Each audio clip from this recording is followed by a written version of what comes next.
Hi, welcome to the Growing Further podcast. I'm your host, David O'Mara. On the Growing Further podcast, we talk to innovators and entrepreneurs who are driving on their businesses in new directions.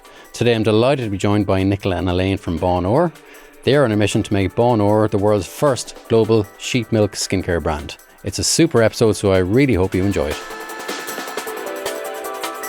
Nicola and Elaine, thanks a million for coming in this morning. You are the people behind Banór, so I don't know who wants to jump in first, but Banór, what does it mean? Where does it come from? What are you all about? So Banór is a new natural skincare company. So we're made using sheep milk and wool. So I'm a farmer, Nicola's a pharmacist, and we're also friends. And we've An F and a PH. Exactly, yeah. Okay. A good combination, we think. But we've come together to create it. Banór is the word is now we're not Gaeilgeoirs, but we took two Irish words, Ban and Or, which mean white gold, and that's what we think sheep milk is. Okay, So, white gold.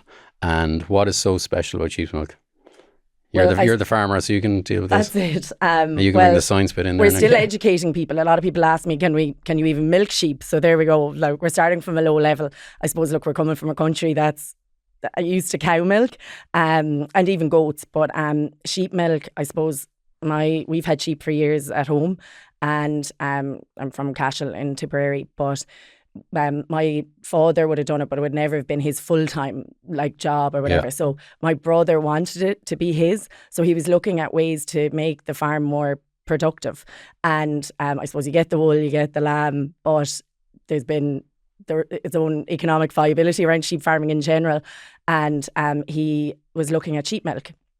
And I suppose the reason is it's actually really high fats, really high proteins. Well, I let the pharmacists get into that, but it's a really special milk, and people who, if they were lactose intolerant or anything like that, would actually drink it. It's really gentle on the stomach, and it's I suppose it's from a skincare point of view. Skincare point of view, a lot of ingredients, so it's really high in fats, vitamins and minerals. So I suppose that's how the idea actually came about. My background is pharmacy, so I was studied in the UK, did community pharmacy for over 10 years. I still do the odd day to keep in it. Right. And then Keep the skills sharp. Yeah, to try, to keep in what's happening. It's always changing and stuff. And then I worked in a pharmaceutical company for years called Leo Pharmaceuticals here in Dublin, and they're the world's leading kind of company in manufacturing of dermatology products. So everything they produce is either for eczema, psoriasis, all kind of skincare conditions, medicated, so stuff that would be prescribed.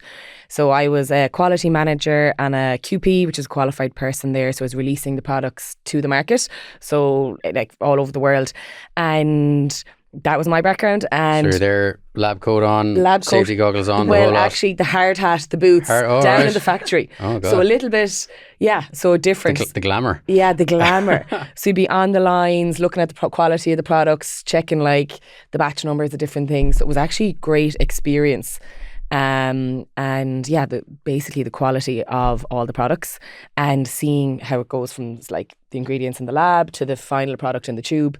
So that was great, I suppose, to start the background of this. And then over COVID, we were at Elaine's house. Well, you didn't meet yes, at the table. You know each other a long time. Yeah, we knew, exactly. Tell us the background. How do you know each other? From school and tips, we went to the Ursuline together, and we used to get the bus up to school. And then our families are both friends. I'm from a farming background, and Elaine's parents used to actually shear our sheep. Her dad used to come over and do that. And then our brothers, I'd be friends with Elaine's brothers as well. We've kind of family connections. Yeah. And we're still friends 2 years Still in, friends. which is always a good point. I think that's one of the markers of success. Still talking is a good starting point to start a business.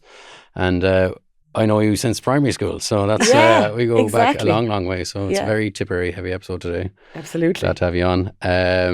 So after school you went different paths, obviously study-wise or whatever. So you went to the UK to study pharmacy. What about you, Elaine? So then I did business in UL, and from there was a lot of food and mainly dairy. So I worked in Love Irish Food for a while, then Board Bia for nearly, I won't mention it, but 9 years actually. And I did a lot of different roles there, and I absolutely loved it. So Board B is the state agency that's involved in food promotion. So both at home here and abroad, but also runs quality assurance schemes on farms, sustainability on farms. So it was great exposure to all of that. So I would have worked in communications and then on the dairy team. So with farmers and a lot of consumer dairy companies. And then I went and worked in Danone in corporate affairs. So they are a big producer here in Ireland of infant formula. So would actually take a lot of the cow dairy that we produce here. That dairy industry is massive in Ireland, isn't it? You know, it is, absolutely. And that's, I suppose, like we should be so proud of the dairy that we do. Obviously the sheep milk now as well, but definitely the cow dairy, you know, how we produce here, grass-based, the production system, how we produce here, like the reason that even Danone would choose to manufacture here. So we should be really proud of the dairy sector that we have. So bring us back to the kitchen table. You're having a chat. You're both got a bit of experience under your belt career-wise and stuff. And what are you chatting about at the kitchen table? So literally, I was just asking Elaine's brothers, Michael and Brendan were there, and I was like, what is the story with the sheep milk? Like, why sheep milk? And we get that question a lot. So okay, so well, let's jump into that. So so why sheep? They're the eccentrics that start milking sheep. Exactly, yeah. And like, why sheep over the cow, you know, over dairy, as Elaine said. Which is quite an unusual thing in Ireland. Yeah. Nobody's milking sheep, really. Is that fair to say? At that stage? That is, it's there's probably a handful. Right. But I suppose the reason is we've hung our hat on cow dairy and invested massively in that. But if you look across Europe, it is a big industry now, still very much cottage based, but like it is but it's actually in decline because they're experiencing drought, you know, their cost of production because they're not grass based. But then also why Ireland could look at it is we have loads of sheep obviously, but New Zealand have really started to invest in sheep milk, and I suppose we would consider ourselves quite compatible with them and how we produce dairy in general. So I suppose from a diversification point of view, sheep milk could be, it would never take on cow, but from a niche diversification point of view, it could be an opportunity. So that had been happening in New Zealand already, and the guys saw that trend and were like, let's be exactly. the first out of the block. They're still trying to figure it out, because I suppose you can't just milk the sheep we have. Like, to be fair, Ireland's known for sheep as well. I mean, you can't but look at a picture of the Wild Atlantic Way and not see a picture of a sheep, obviously, even from a tourism perspective, but they're really linked to heritage and all of that, which I didn't even know, like Imbolc and Spring and, you know, a lot of Celtic traditions. But, and we have a lot of them. I think we have more sheep than we have people, but it's worth looking at. But we're still the only people that probably think that at the moment. Well, we have a lot of convincing to do. They're being ambitious. They're trying to start a new industry, basically. That's their mission? I suppose the whole thing would be, could it be another opportunity for sheep farmers? So I suppose that they're not just being kind of maybe topped up with government supports, that it could be an economic, it could be, you know, another income generator. But it is a milk that's in demand globally. But it's fair to say your brothers are kind of this younger generation of farmers are looking to do things a bit differently, because there's a bit of a move away from this intensification for a lot of agriculture industry. So they're trying to step out and do something different. Yeah, absolutely. And I know animal agriculture is under pressure in terms of obviously climate, but that doesn't mean, I suppose, it's more maybe productivity, you know, from that productivity side with the animals that we have. So Nicola jumps in and asks them, what's the crack, lads? Basically, what's the crack with the sheep? Yeah, so I just was interested as well. I, as I said, I'm from a farming background, and I did the green cert over COVID. Now mine was around beef, so I knew nothing about sheep. But I did say, so the lads just explained, they were like, it's really high in fats, vitamins and minerals, particularly around vitamin A and vitamin D. And that's a lot of kind of close to ingredients that we would use in the medicated skincare. So I just asked, can you put that on the skin? I was like, is anyone putting it on the skin, and can you? And they were like, interestingly enough, they had seen a company in New Zealand who were using the sheep milk in skincare. So then we kind of had a light bulb moment, and then Elaine's dad came in and joined the conversation, and because he used to shear the sheep, he was saying people who shear sheep have really soft hands from the grease of the wool, from the lanolin, and they're still hard workers, but but they have the soft hands. The best of both worlds. But even like back in the day, before like even milking, even cow milk became like mechanized, I suppose, like they would have had soft hands because they'd be touching the milk. Like milk is naturally moisturizing anyway. So her dad was showing us his soft hands in the kitchen, and with I just have soft hands from doing no hard work whatsoever. And we then got the idea, and we started researching it. We realised that nobody else was doing it, and then we thought, you know, we have the backgrounds. So we went into our local enterprise in Tip, and they gave us some connections. We got some grants, and then we researched it for about 2 years. So it actually took a long time to get off the ground, because I suppose it was kind of COVID times. A lot of factories here were making hand sanitizer. So when we rang round, big business. it was huge at the time. People were like, it's 2-year waiting list for a production slot. We were like, God. So we initially then, it took us a long time to find someone who would make, plus we were small batch, we were dealing with a new ingredient that manufacturers haven't used before. Yeah. Now the sheep milk is powdered, so that is easier for the formulation, so it's dried into a powder, Okay. makes it more concentrated. So we then actually went to the UK originally, Right. and we were doing small batch there, but then that posed a whole lot of problems also. So it was so that was about 2 years then before we got to market. Of the research and finding the manufacturers and getting So the product. you're both working in corporate jobs at this stage, and you're trying to get this off the ground kind of in the Side evenings hustle. and the weekends and that kind of thing, yeah? Yeah, so it was a long journey. Now we did have, like, our families were great, and you know, it was late nights and evenings, and we had a little bit more time Yeah. because we didn't have the weddings and the social events like we had over Yeah, COVID, yeah. because we had a bit more time. Music festivals, which you've hit hard this summer. Yeah, We'll absolutely. talk about that later. Yeah. So from that chat at the kitchen table, like, were you thinking about starting a business, or was it just literally, was it something, were you on the lookout, hunt for an idea?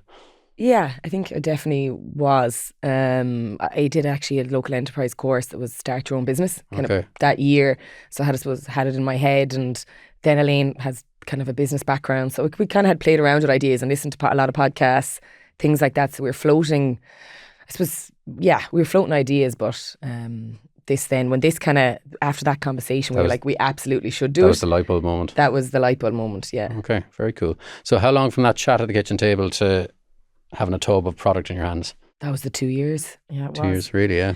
And that was just the challenges of being like, you no one knows you when you're ringing the factory. Yeah. You want a small batch, you want that, we don't want to be ordering thousands of units as a startup and all of that. So it's and then the unique ingredients. So there was just a lot of challenges to even get it. What do you package it in? Like, no one tells you any of these things.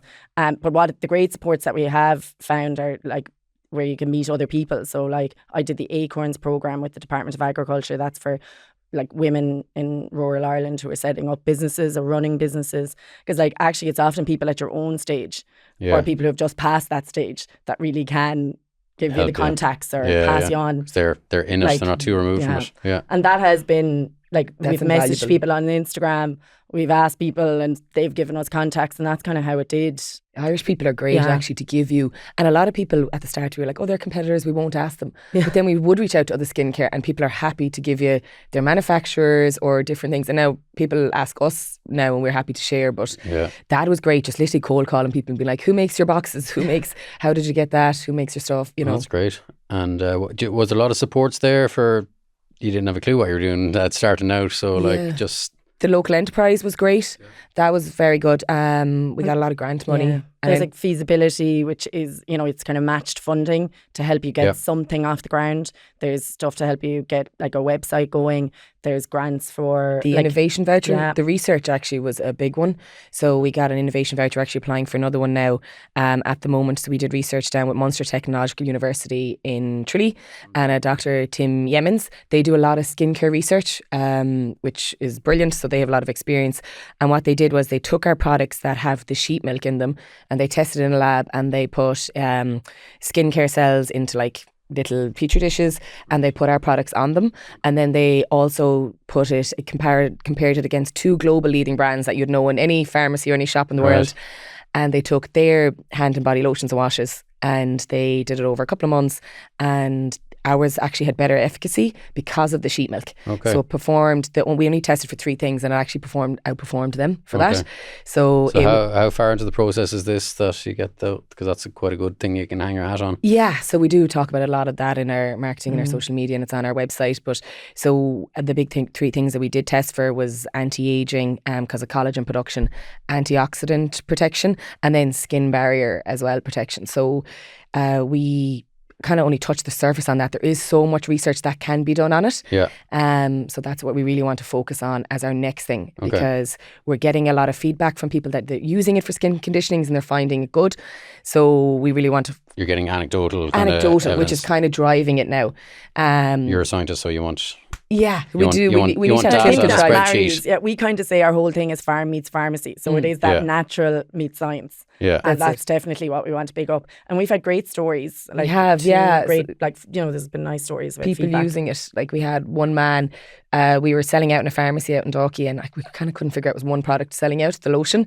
And then I got a phone call one day from a guy, and I recorded a little video just to send to Elaine after the phone call.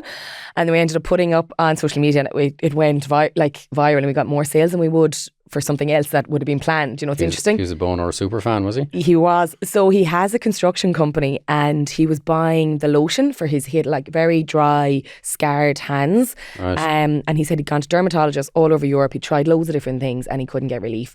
But he said he'd been using our lotion, and he actually sent us kind of before and after pictures. And he said it was the only thing that helped relieve it and the pain and the itching. Wow. And so then he was promoting it to all the builders who he worked with. So it was kind of a whole other angle. Yeah. You know, we'd never thought about, or we weren't targeting in our ads and stuff. So that was interesting. So now we're actually bringing out a hand cream in a couple of weeks, which will be in a small little tube, so people can throw it in their van or whatever, car, handbag. Tool bag, yeah. Yeah, exactly. Yeah. So that'll be our next big product. And even deciding what products to start with was hard because you're talking to someone who doesn't have, believe it or not, I don't have a skincare routine. Yeah. That was it. I'm a cold water man. We decided to start with the body range because we just said it was unisex. Yeah. So you might even use it. Did you have a target customer in mind when you set out, or? So we knew we wanted to be, because it was a unique ingredient, we decided like it was going to be a premium product to start with. And we knew, like, as in, if we were, without having, I suppose, the science at that stage, and it was natural and we had a story behind it, we said that it would probably fall into the gifting category. You know, like, so we kind of framed it as that. So even if you see our branding, it's actually inspired by one of the pictures that was taken on the farm. So you can see, you know, all the colours of it are, we should have brought a bottle, but Marketing 101. But we... you learn nothing on that Acorns course. Now I'm like, oh my God, how do I describe it? All the colours are inspired by the land and things like that, but you can even see the rock kind of illustrated in the background. Someone asked, was it the Taj Mahal? Anyway, the Rock of it's Cashel the Rock for... of Cashel. Yeah. And I suppose that's just, our whole thing is like linked to the land and linking back to nature. But then on like our gift sets, you have pictures of the farm and of the sheep, and like we really honed in on that. But we decided the body because everyone could use it. You could buy it as a gift for a pregnant mum as much as a new house, or put it on your sink or in the shower, and the uses were much broader.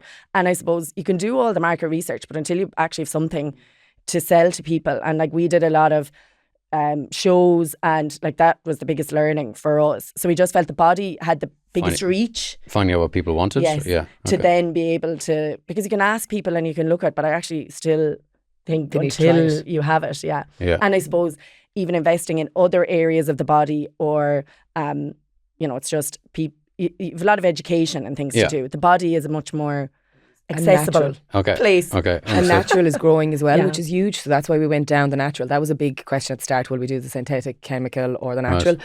But studies are showing that like over 60% of people want natural. And I was seeing that from the pharmacy. People are coming in and they don't want to put harsh chemicals on their body. People are so much more conscious now. They know how to read a food label.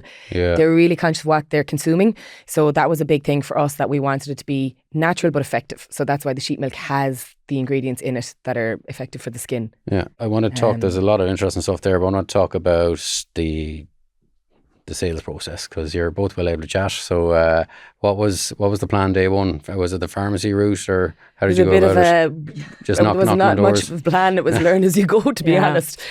Yeah. Even that Christmas, so we launched at that Christmas. We had thought we'd get products much earlier in 2022. So you're waiting for a shipment, pallet, customs basically. That was and it literally arrived like we started selling in early December online. So we were like, that was the easiest, and it was probably to people we knew. You know, we had just set up our Instagram in early December, so we were like, we'll sell for Christmas. If people won't buy at Christmas, you know, it's a nice time to be selling. But we didn't actually have the product, so it only arrived literally, was it the 21st? 22nd of December. Yeah. Oh, wow. So we didn't realise there's these custom numbers you need and bits. Okay. So it was how many years ago was this? This was 2022. 3 years, So it was stuck in customs and import in Dublin for a couple of days. and we'd sold the product, and then we were getting messages from people, and there were nice people who we kind of had either connections with to support us for Christmas. It was a lot of goodwill. It was goodwill, which the goodwill was burning out because this was 3 weeks later. So it arrived, and what we did was we just got our families in, I think it was my hallway and front room, and we packed them and we drove them around. So we hand delivered. Personal touch. We hand delivered all the orders on December 22nd. Wow. So it was we put on Christmas hats, and we were not chirpy by the end of it. Yeah, we weren't feeling festive. But it was a learning. But then people were delighted. As long as everyone you called it didn't give you a drink, you'd be all right. Yeah, it would have been an expensive January if we'd had to refund everything. Yeah. But I suppose we were just like, we don't want to miss Christmas. Absolutely, we headed into January. And some people thought because it was the first run that it was a lovely hand-delivered, thing. We were like, we're not telling it every time. Yeah. So that was a big learning. And then it was online really for the first one because we were working full-time. Yeah. Then the following year, I think the summertime, we did a competition called Pitch. There is great competitions in sports for startups. This was true with Arnott's. Like this. I would be mentioning, Yeah. And we did Pitch, and we weren't one of the finalists to get into Arnott's for the Christmas, but the buyers came back to us and we got in for the Christmas market. Okay. So that was our first retail experience, which again then... So Arnott's were selling your product in a Christmas market setup on site. Exactly. Okay. They support a lot of Irish brands for that. And that actually really helped build the brand though, because people were like, they were like, if Arnott's can... will stock it, it must be good, Yeah. So it was gives you that a learning level of credibility, I suppose. Yeah. It was a learning then, because we didn't even have like barcodes. They were like, what's your SKU number? Different things, and we were kind of like, we'll come back to you in a couple of days for that. So we did. I think we sent in all the products, but we just had them in boxes. And one of the buyers was like, how will we differentiate what's in the box? And we were like, absolutely, how will you know? Excellent question. I'm glad you asked me that. A sticker. So we had to go then print a load of sleeves then, which now we still have on the boxes, so it worked. But that was a great experience. And then from that then, as Elaine said, it kind of built the brand, the awareness. Then we were able to get a lot of retailers credibility from that. Actually as well, because like everyone knows Arnott's. Yeah, absolutely, yeah. And we were able to use that as marketing, that we were even in there. But yeah, I think a lot of it, we even still today are trying to figure out the sale, like where the sales should come from. Yeah.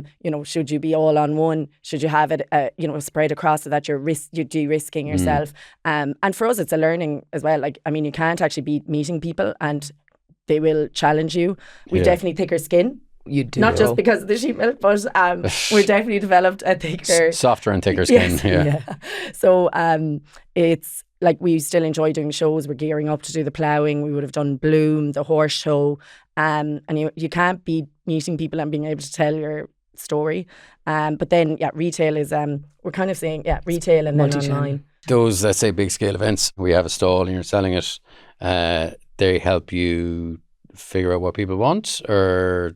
Yeah. The people are brutally honest with their feedback, or how do you get your learning? It's kind of grown. I suppose at the start it was people had no idea, so they were enthralled maybe about our stories and our backgrounds. So we'd say the pharmacist and farmer, and that would get people in. Then we learned that people actually loved the smell. So our smell is very popular. It's like a spa, so it's a lavender, geranium, and ylang ylang. You have it at home. You should know. I do. Yeah. And honestly, if we had €1 for every time someone's like, does it smell like sheep? We're like, no. We'll get that a lot now next week as well. It's ploughing. Oh, we will. They're like, I think I can smell. We're like, you can't. That's the biggest thing. For people looking at this who, non-Irish people maybe watching this, what is the ploughing? Oh, well, it's actually the biggest outdoor event in Europe, would you believe? But it's Ireland's premier farming show, and I think they get about 300,000 people, and it is an experience. Like, everyone should go once. I think it should be a rite of passage. Like, officially it's the National Ploughing Championships, isn't it? Yes. I've been to the ploughing for, honestly, I must have gone 15 years and I still have never seen ploughing. I'm sure it's there. So there is a competition for ploughing, but then there's like an A to Z of rows of everything you can think of to do with agriculture, rural Ireland, food. It's music. It's everyone should experience. It's an enormous trade show, really. Yes. Yeah. So an event like the ploughing is a massive thing. You're going to be meeting lots of people, a lot of farmers this time. So do you take that on board? Do you ever find yourself getting new product ideas or something, or what's the big benefit of that? Absolutely, yeah. It does come from, I suppose we listen to what people ask for. Yeah. Say, can I have a bar of soap? A lot of men ask for that. So we're bringing that out now next week, and we'll launch that at the ploughing, and then like that, the hand cream, and then we've a lot of, in development, we've new ranges for next year. So it does come from, I suppose when we're on the ground doing the shows, you learn what people like and what they're asking for. Yeah. and that helps. So, what I'll stick with now is the whole, I suppose, business side of it. So you're the two of you. You're focusing a new product development. Let's say bar of soap. Was that Nicola going to a lab trying to figure it out, or do you have help and support? We outsource it, so we don't manufacture ourselves, Yeah. but we manufacture everything in Ireland, and we kind of oversee it. And I'm involved in like the formulations. But because we want to scale, we do. So we have a factory that produces it. Then we have a fulfillment center that pack the boxes. We've sales reps. So your family aren't doing it in Not their hall anymore. every day. Oh, they were. They And were. It got to the stage like we should be like, you know, you see on TikTok and people are like, when you order from a small business and they're like, woo, whereas people are like, who is packing that? You know? So when it gets to that stage, We were nearly begrudging. You need to get So we're like, oh, I don't want to go to the post office And your again. family like, well, we're providing the milk, so we've done our part. Yeah. Yeah. So yeah, we literally had packing lines in both our houses. Okay. So we got to a stage where we had to outsource it because we have a lot of different shop orders every day as well as Shopify, as well as the website. And a big thing was, it's amazing the way like people build their businesses in so many different ways. There's so many ways to skin a cat, I suppose. But like for us, it was about how do we set ourselves up for scale so that it's not built around us. We don't have the expertise on every angle, and like to even make it in a factory to allow it then to be the testing and the science to go into it, but allow it like if orders absolutely jumped, we could accommodate that. Yeah. But this early stage, you're like the Swiss Army knife, you're doing a bit of everything. So at least yeah. you're getting the A lot of experience. So It is. when you outsource stuff, you know what looks good, what looks bad. And you've got that, you only learn by doing it. So you've got that under the belt. And we use a lot of contractors as well. So we do hire a lot of expertise, and that was a big part of this year, was just trying to get ready, as we said, for the scale. So we have people who do the fulfillment, the sales, marketing, help with financial. So yeah, we outsource a lot of digital marketing. So that's kind of the model we have at the moment. We don't have any employees, which we will have hopefully next year, but it's using exports. Experts. Much bigger Christmas party if you get a few Yes, employees together. absolutely. Yeah. We'll have to bring them to the festivals. Before we talk about the branding, which I think is a really interesting part of your story, it's the two women in business. How have you found that? Is there a lot of support for you? Are you pushing on open doors when it comes to trying to get help, or how have you found that process? Definitely a great time to be a woman in business because there's a lot of award programs, there's a lot of supports. As I mentioned, I did the Acorns program at the Department of Agriculture. I did the New Frontiers with Enterprise Ireland, and that was a 6-month full-time program where they actually, it's financial support as well, which is great, and mentoring. And actually, one of the big things from that mentoring is great, but cash helps too. Cash helps because I had left my job, so that was kind of the in between. And what gave you I suppose that's a big jump to leave a secure job and go full time to be an entrepreneur. So what gave you the confidence to do that? Yeah. Was there any kind of tipping point that, okay, there's something in this? It was getting on that program actually for the New Frontiers with Enterprise Ireland. And then that kind of sets you up for the whole idea is that it's a 6-month that kind of prepares you for the pre-seed funding, right, which we've just got 2 weeks ago. Oh, congratulations. Yeah, thank you. So that's been huge. So now we're kind of a client of Enterprise Ireland, and they'll be helping us with export. So we get export market advisors. So that'll be a big focus for next year. And then we'll probably go for the HPSU, the High Potential Startup funding as well next year, which will then allow us to hire more and grow the team. So yeah, that support I found brilliant for the New Frontiers. And like Elaine mentioned earlier, it was nearly the people I met on the course as well. Yeah. So a lot of them, they were on their second or third business. Yeah. And they were that was more beneficial nearly than some of the classes say. But we made great contacts and people from that we still work with as service providers. So you're building that network of people you can pick up the phone to. Yeah, absolutely. We're great as well for throwing our hat into every ring. So like even the Growing Further Awards. And when you do things like all those interviews, you are challenged, and people do ask you. You're getting experienced people asking you questions. So like they've been in a nice way, but they're pushing you. But they are pushing you, and it's it does push you outside your own comfort zone, like to be you're getting different perspectives. Yeah, which is really important. So yeah, and the Greenman Retreat as well. That was brilliant for us to make connections, which we now have followed up on with people. And like that was meeting like-minded people who were like, everyone was like has a name for you or another person that you can contact that'll further your journey. So that was brilliant. Well, people love helping, being asked for help. Actually, it's a bit of an ego thing, I think. If you ask them for help, we're well able to ask. Yeah. It's but that's what we're trying to do with Growing Further. I think build a network that'll help some businesses kind of kick on. So glad to hear we were able to help you guys. And even hearing meeting other businesses who are, because ultimately while they might be different, we all have the same challenges, the cost of production, how do you become more efficient? Social is a big thing for everyone now. Yeah. And like, how are you managing that? Like, it costs nowadays, all of those things. And it's learning from others is massive. And try not to spread yourself too thin and is a big one, I think, for people in your position. It is. You wear a lot of hats. Yeah. And we've definitely learned, a lot of lessons, I think, on that front. Like, you do have to concentrate. And Rome wasn't built in a day. Yeah. I think we've learned a lot. Like, we thought we'd probably be even much further along than we are now. But the realities of, like, everything is slower. Yeah. Everything. Than you think. So A bit of patience goes along. Yeah. We've learned that, I think. It is. And you can't go after everything as well. We've had different opportunities come up, but you have to kind of try keep to the plan. Like, we actually did Cosmoprof, which was the world's biggest trade show for cosmetics, and we went with Enterprise Ireland last year in Italy, and it was amazing. And there was like 3,000 brands, but we were the only sheep milk, so that was really good validation for us. Because but loads of other milks, which I'm kind of, just to show that animal protein was popular. There was camel, goat, what else? Donkey was huge. Really, But there was like snail, salmon, like animal, it was just a big, because often people ask us, is vegan, was that? But actually the animal proteins in skincare was massive over there. It was huge. But no sheep. No sheep. So. Well, tell us that show. Where does it take place? Is it a big it's annual event? in Bologna in Italy. And we went for 10 days. We made it a holiday, actually. 10 days, fair play. But it was brilliant. It was a 3 days, and Enterprise Ireland have 8 kind of brands on their stand. So we were one of them, which we were really lucky to get a spot.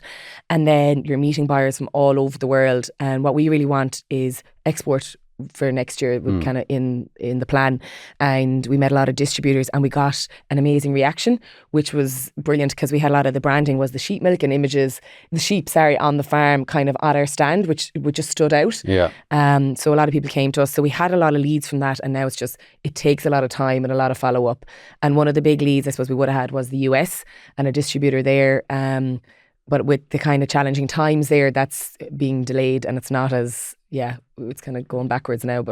And then we also... But that's a great platform. So EI put you on their stand, and you get to talk to hundreds and hundreds of people over a few days. That was it. We were like, maybe we're a bit early to be going, but we were like, nearly see it as a feasibility, like, because we met so many people, and it's actually hard to pick markets. You can look at all the reports, but like, you think you're nearly suitable for all of them. But you can't do that. So for us, it was, we came away with really good contacts in a few different markets.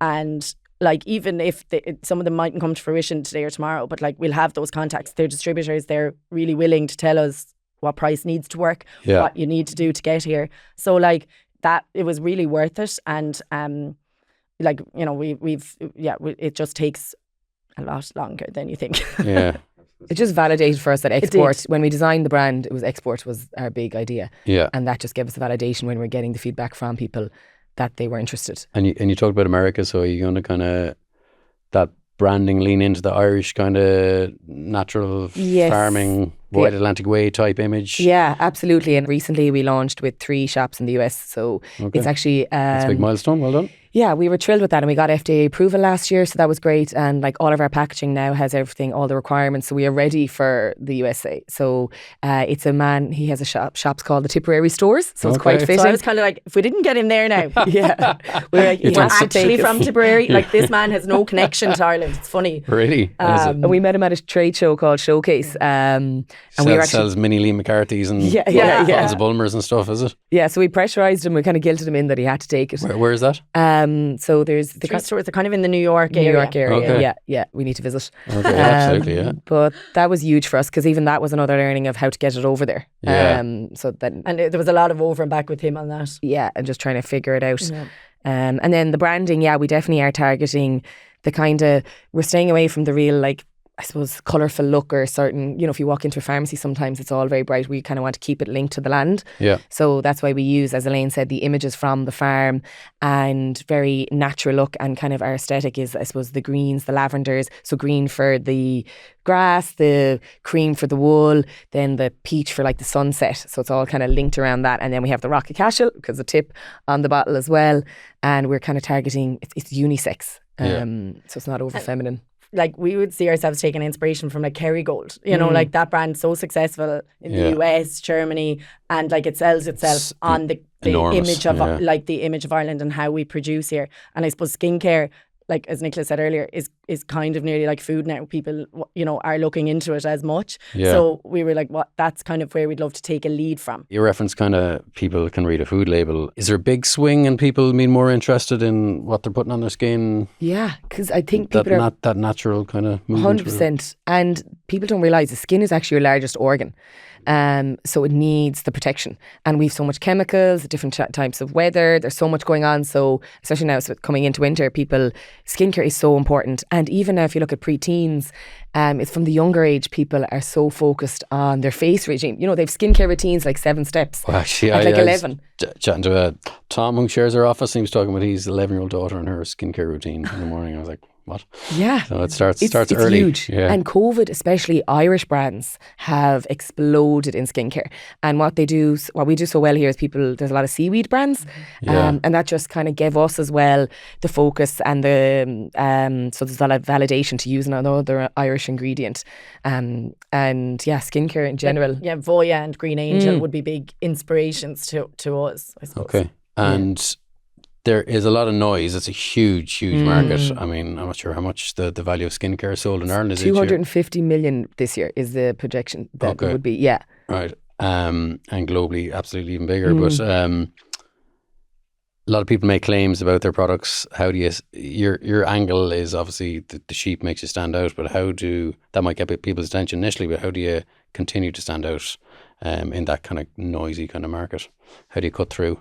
So our big differentiation would be that it's natural but effective. So that we're using a really, really unique ingredient that no one else is using. We've done the research on it. A lot of people say to us, well, can anyone milk sheep or can it be copied? But it actually can't. Well, it just takes a lot of investment. Yeah. And I suppose it's just not usually done to scale. And then the drying is another thing that's just...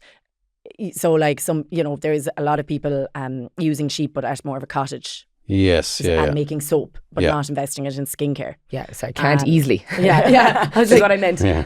So, and I suppose like even the breeds, like we're bringing in breeds and stuff from Europe to, so it's just, there's a whole, Yeah, but your brothers are setting up this sheep milk industry, is their plan, and you're kind of piggybacking on that to a certain extent. Not piggybacking, but you're in lockstep with them, try and do the same. But you're from a very early point, you've been focused on, let's get a big scalable business here. We don't want a little cottage kind of business, Yeah, no, and I suppose it was like any farm, they're always looking at value add. What can they do? And they've tried a lot. That would nearly need its own. But I might get them on. Yeah. Maybe, yeah. Well, like any farm, it is value add, but nearly this is separate. So that's not even like, often when you look at farms, it's maybe the wife is looking to generate her own income. Like we're looking to build a business for ourselves. So even that's even looking at it differently to what other farms are doing, because we're trying to build a business even nearly outside of that. Yeah. So there's which would be not maybe typical of how farmers normally add value to their own product. Yeah, yeah. So it's taking the primary agricultural product to make the secondary and give a high return for the farmers. So kind of that's our first problem we say we're fixing, I suppose, is the skincare. And then the second is also trying to create something in the farm diversification. And that you're very, very clear about that you're close to agriculture, close to the land and all that. And is that very unique in the skincare kind of world? There's definitely a lot more, but I suppose that's a good thing as well. Yeah. I mean, if we're going to eat the food, we can also put it on our skin. Exactly, It clearly has benefits. And that's just going to be our thing, is how do we challenge that? And I suppose maybe the pharmacy-farm combination is a big thing, and the research, and just continuing to invest in that. Through the kind of growing further thing, when we first did it, there was a lot of companies in that kind of alternative kind of protein space. And then last year, there's noticeable that they'd kind of faded away or fallen back. So is that a trend that you're kind of seeing? Was that a kind of flash in the pan? Well, I suppose having spent a lot of time working in dairy, I did, and probably the communication of dairy, I did come into it nearly feeling, oh God, like everyone's, vegan, or there is this anti-dairy.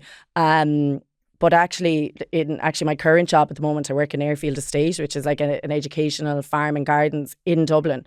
And I suppose it was my first time not being in the sector, but working with the public and seeing their reaction to farming and even dairy. And it's an incredible facility, actually. Yeah. Like, it just made me see 90% of people are kind of in the middle. Yeah. So, and for us, it's a lot of people are supportive. We don't get. We have had a huge reaction from our biggest thing was when we were on Nationwide last year. So that we filmed that last July, and then it aired in November, and we were blown away. That was kind of the biggest thing for us. We were like, oh, thank God, the late nights have been worth it, right? Because we had like 300,000 people watched our episode, and we just felt like the nation was behind us. We got so many letters, phone calls. So we put my number up on the website before it aired, because we were like, hopefully we'll get some shops that'll call, you know. Okay, yeah. But actually, might get 5 to 10 phone calls. Yeah, but it was actually huge. So, for example, I got one 8-year-old man who lives in North Dublin, and he was like, I can't buy online, but where can I buy it? And I'm going to make a trip into town to buy it. And all of the shops that we were in sold out. Our phones were hopping with like orders from online. So it was huge. I think it just validated us that if people could hear the story, they were really behind it. Yeah. So that was lovely. We even got letters, good luck cards, lovely emails. It was amazing response. And even RTE said to us afterwards that what a huge response we had, and we were the most watched thing in RTE that week. Oh, wow. Beat the Late Late, and I think Paul Mescal was on it. So we were thrilled with that, but they were just said, that we got a really positive response. So that was huge. And I think the big thing when you're talking hopefully about Paul's career will recover from this little setback. Yeah. And I think even just go back to your auntie, with the protein thing, it actually is just about giving people choice. Yeah. And you'll find a lot of people are actually using both now as well. Yes. So I think it's just about the choice thing for people. And the brand is very much synonymous with you too, personally. I don't know, is that initially a conscious decision? No. Where you talk about yourselves and your families and the backgrounds and stuff. And we were happy to put that on the box, and but we were like, we don't want to be really like the faces of it, but we want people to know it's made, where it comes from and its roots. But actually nowadays, with social media, you can't get away from this founder. So to be honest, we're doing more now ourselves in terms of like videos on TikTok and things like that. It doesn't come naturally. Like, I think I'm presenting the news, and you have to be natural, but I just can't. Yeah.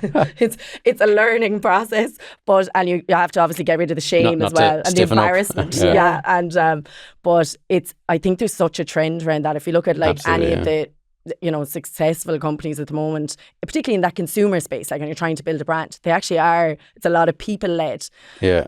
So you just have to be. You just have to. So that's what we're trying. Is that an effort for you to put yourselves We're out there? actually more used to it now, and we're enjoying it more. But I suppose at the start we were like, we weren't doing it, and then we'd put up a picture or video for us and we'd get way more engagement. Yeah. And then after the Nationwide thing, we're like, okay, actually we're a big part of this. Well, the Father's Day video was a big one for you, wasn't it? That was actually huge. It was funny. Tell people about that. It's interesting. People definitely want more real life instead of paid. Authentic. So we did a video with both Elaine's dad and my dad, who are two farmers, in just in my garden, and we got them to use the products and say what ones they liked for the Father's Day video, and it just exploded, which was gasp. And then everyone still says it to us about that video, and that took us half an hour. We were actually rushing to a tip match and they were up to 90 because they wanted to get in the cars, and then we were like, look, we'll try this, and they were allergic now. They were allergic.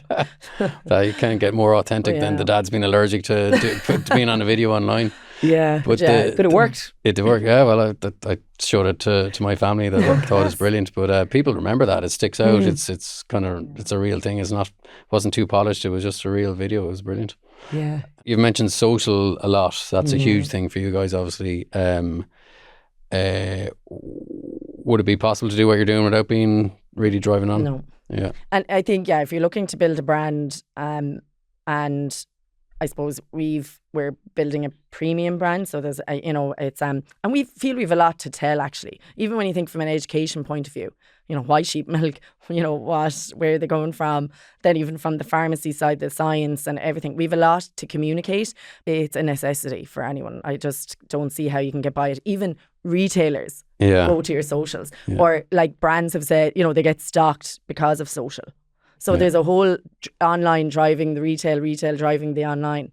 So I think you can't get by it. What platforms work well for you guys? So Instagram and Facebook, and I suppose our main market has been kind of that mother type and maybe heading into kind of an older woman. I don't know what is that, when I say that, I'm like, Someone what who does might that have mean? more time, maybe retired. Yeah.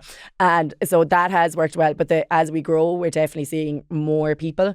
And do you know, are they buying it for themselves? Are they buying it as gifts? Do you know what they're doing with it? We've had a lot of people who has received it as a gift, and then they'll buy it. Yeah.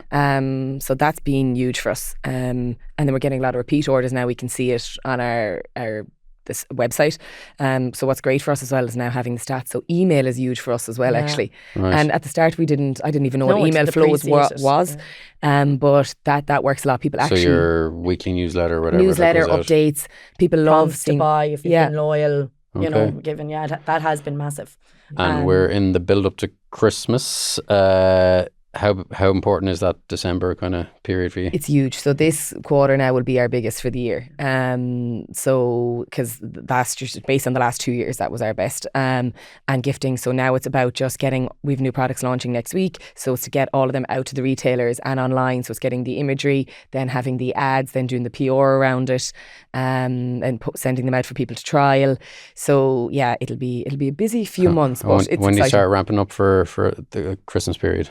Now, actually. Yeah, like even... We're probably behind. So yeah, we actually are. September now, yeah. So. Like they do often talk like June, July, and a lot of retailers would be... They do buy actually from May. We do the pharmacy show in the RDS called the Cosmetic Association. Okay. So a lot of the pharmacies come in May to buy for Christmas. And you talked earlier about the kind of channels, and you're trying to figure out what works best for you. Is it online only? Is it physical retail? But what are you seeing at the moment? What were you thinking? It's still a mix, and we'd like to keep it that way. So because we find people might see us online, they might have looked at the website, but then they might try it in the shop because they might smell it. You know, so it's kind of we do a bit of, we need both and balance each other out. Yeah, no, absolutely, and we're still. Yeah, there's still a lot to kind of figure out, and even who's buying it and all of that. So yeah, definitely we need that. And we do target a lot of tourism as well. So we have some, we're in some of the Blarney Woolen Mills, then we're in some airports, and then obviously then we have the pharmacy angle. So we have a real kind of wide customer. So it's just we're trying to still explore that. Certain products work for the tourist area, the smaller products, and then in the pharmacy then it's more the things that people need for skin conditions like the lotions and the washes. Okay. And how does that work? I mean, trying to get into new pharmacies or different kind of tourism outlets, is it just wearing the leather off the shoes and knocking on trade doors shows and all actually. That? So that's the best, because then you can meet hundreds in a day. So we would do a stand and we do a lot of trade shows, and then we meet people at that, and then we have sales reps on the road as well. We have 2 girls who kind of are contractors, say, for us. Okay. So they're on the road meeting people, which is great. Now it's one thing getting on the shelf. They do this fractional sales type thing, is it? Yeah. They're selling, so okay. So that's great for us. But again, it's we kind of want to concentrate where we are. We're not every pharmacy, we're not every shop.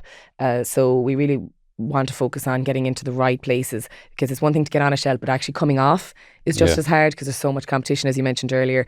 So we're really focused on making sure you're on the right shelf as well, and not on that's it. And that was a big learning. Like we were like, yes, any listing, amazing, and then they were like, we didn't realise you actually have to get it off the shelf. That was no point sitting gathering dust in the far corner of the pharmacy. And the work doesn't stop. That was kind of it. Like really, it was like, actually you do have to keep that customer happy too, and help them get it off the shelf. And next year the big drive is to foreign markets, try and drive that on. That's it, export. So we'll be meeting with Enterprise Ireland in the coming weeks, and exploring kind of the connections we've already made through the Cosmoprof, and then using the market advisors and people through Enterprise Ireland. So export will be huge. Then R&D will be doing more research through the innovation voucher with Munster Technological University, again based on what we've already found out. There is so much research that can be done, so that will be a lot of time. And then it's new products, new ranges. So by the end of next year, we'll probably have 24 SKUs. So we just need to keep that kind of moving, and I suppose it's listening to the customer, what they need and what they want. So we've new products this year, and then next year a whole new range. So they're kind of the 3 focuses, which actually is a lot and takes a lot of time. Yeah. Oh yeah, because even we're just saying like products can take a year or more to get to it, really? Like to actually between testing, between samples, everything, like it could be a year or more. Like, and what gives you both the biggest kick out of having your own business, the product, the whole side of it? What gives you the buzz? I love meeting people who've used it. or seeing someone with the products. For example, I was in a pub in Clonakilty with my dad watching a match recently, and so they have it in the bathrooms in this pub, and someone came out using it. A man actually was using the lotion, and he was smelling it, and he sat down beside, and he's like to his wife, "Wow, smell this," and she was smelling his hands. And then I was like, "Oh, it's like a setup." I was like, "Oh, this is actually." So I was like to my dad, and he was like, "Say hello." I was like, "Oh, I was like, I'm not. They're having their dinner," and then I did say hello, and turns out they were from Tips, so it was lovely. But that, I find, if you meet someone who've used it, you're like, "Oh, amazing! Do you use it?" You know, that's a nice. They weren't fangirling over your dad from the video. Of no, they hadn't. They hadn't even heard of us before. So it was, but that was nice. Yeah, Elaine, I think maybe it's just been a personal growth thing, like as in there are things we'd never have thought we would have done. Even I think it's a whole learning you're talking about something you're doing yourself. I would have spent a lot of time confidently talking about Borbia, Danone, Airfield, but actually talking about something I'm doing myself has been a learning journey for sure. But I've really enjoyed it. It's been and I'm sorry, I haven't done an MBA, so I'm not discrediting. I'm just saying it's been like an expensive course. It is. Every day you learn. We're fully investing in it, but it's it's been every day we've learned a lot. Even today, this is our first podcast, so we were so excited and thrilled. We're like, how could you beat this on a Thursday coming in?